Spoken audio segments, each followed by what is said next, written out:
আমি গুরুদেব রবীন্দ্রনাথ ঠাকুরের লেখা ছেলেবেলা গ্রন্থের অংশ বিশেষ পাঠ করছি। আমার জীবনে বাইরের খোলা ছাদ ছিল প্রধান ছুটির দেশ।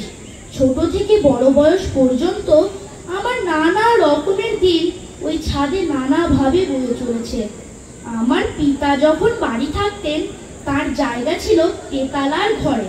চিলেকোঠার আড়ালে দাঁড়িয়ে দূর থেকে কতদিন দেখেছি, তখনও সূর্য ওঠেনি।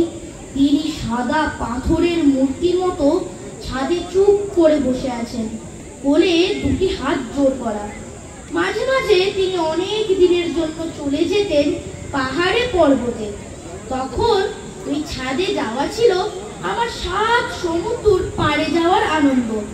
চিরদিনের নিচে তলায় বারান্দায় বসে বসে রেলিংয়ের ফাঁক দিয়ে দেখে এসেছি রাস্তার লোক চলাচল, কিন্তু ওখানে গেলে কলকাতার মাথার ওপর দিয়ে পা ফেলে ফেলে মন চলে যায় যেখানে আকাশের শেষ নীল মিশে গেছে পৃথিবীর শেষ সবুজে।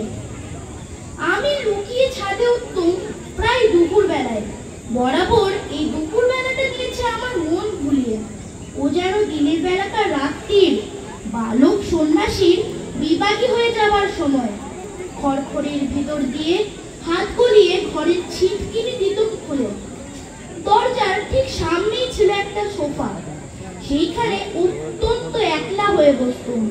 রাঙা হয়ে আসতো রোদ্দুর, চিল ডেকে যেত আকাশে, সামনের গলি দিয়ে হেঁকে যেত চুড়িওয়ালা। এই ছাদের মরুভূমিতে তখন একটা ওয়েসিস দেখা দিয়েছিল। সেটা হলো লুকিয়ে ঢোকা নাবার ঘর। তাকে যেন বাংলাদেশের শিশু লিভিংস্টোন এই মাত্র খুঁজে বের করলেন। কল দিতুম খুলে, ধারা জল পড়তো সকল গায়ে। বিছানার একখানা চাদর নিয়ে গা মুছে সহজ মানুষ হয়ে বসতুম। দিনের আলো আসছে ঘোলা হয়ে। মন খারাপ নিয়ে একবার ছাদটা ঘুরে আসা গেল। নিচের দিকে দেখলুম তাকিয়ে, পুকুর থেকে পাতির হাঁসগুলো উঠে গিয়েছে। লোকজনের আনাগোনা আরম্ভ হয়েছে ঘাটে। বট গাছের ছায়া পড়েছে অর্ধেক পুকুর জুড়ে। রাস্তা থেকে জুড়ি গাড়ির সইসের হাঁক শোনা যাচ্ছে। নমস্কার।